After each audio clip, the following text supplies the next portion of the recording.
Hi friends, உங்களுக்கு இன்றைக்கி ஒரு டிப்ஸு சொல்ல போகிறேன். என்ன டிப்ஸ்னு பார்த்தீங்கன்னா, உங்களுக்கு பூண்டு உரிக்க டைம் இல்லைன்னா நான் சொல்கிற மாதிரி ஃபாலோ பண்ணுங்கள்.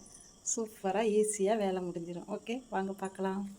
இப்போ இந்த மாதிரி பூண்டு காம்பு எடுத்துகிட்டு மேல் தோல் லேசாக எடுத்துகிட்டு இதை அப்படி நசுக்கிக்கங்க. நச்சிடுங்க, 1-2 நச்சிடுங்க. ஓகே, இப்போ நசுக்கியாச்சு. இதை ஒரு பாத்திரத்தில் சேர்த்துக்கங்க. சேர்த்துக்கிட்டு 1 டம்ளர் தண்ணி ஊற்றிக்கங்க. அடுப்பில் வச்சு கொதிக்க விடுங்க. ஓகே, முருங்கைக்காய் புளிக்குழம்பு வைக்க போகிறேன் நான். அதுக்காக முருங்கைக்காய் குழம்பு வைக்க ஆரம்பிக்கிறதுக்கு முன்னாடியே இதேமாரி கொதிக்க விட்ருங்க. குழம்பு ரெடியாகவும் எடுத்து இதை சேர்த்துக்கலாம். சரிங்களா? இப்போ பாருங்கள், நல்லா கொதிச்சிருச்சு. சாயம் இறங்கிடுச்சு, பூண்டோட சாயம் இறங்கிடுச்சு. இப்போ அடுப்பை ஆஃப் பண்ணிக்கலாம். இப்போ வடிகட்டிக்கலாங்க. வடிகட்டிக்கலாம்.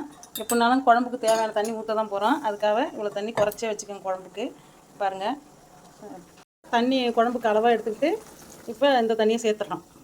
பூண்டு தண்ணி சேர்த்துட்டு இப்போ குழம்பு வச்சிடலாங்க. குழம்புல சேர்த்தாச்சா? இது பாட்டுக்கும் ஒரு பக்கம் கொதிச்சிட்ருங்க. சரிங்களா? இப்போ இந்த பூண்டு இருக்குது பார்த்தீங்களா, இது மட்டும் ஆறிடும். நமக்கு டைம் இருக்கும்போது ஈஸியாக அங்கே பாருங்கள், இப்படி ஈஸியாக டக்குன்னு எடுத்து அந்த குழம்புலேயே நீங்கள் தோலை நீக்கிட்டு அந்த குழம்புலேயே நீங்கள் சேர்த்துடலாம். பார்த்தீங்களா? சூப்பராக இந்த மாதிரி எடுத்துடலாங்க. 1 நிமிஷம் தாங்க ஆச்சு. தோலும் உரிச்சாச்சு, குழம்புலையும் சேர்த்தாச்சு. ஓகே, சூப்பர் ஐடியா தானே? நான் சொன்ன ஐடியா பிடிச்சிருந்துன்னா லைக் பண்ணுங்கள். ஓகே, ஈஸியாக வேலை முடிஞ்சிடும்.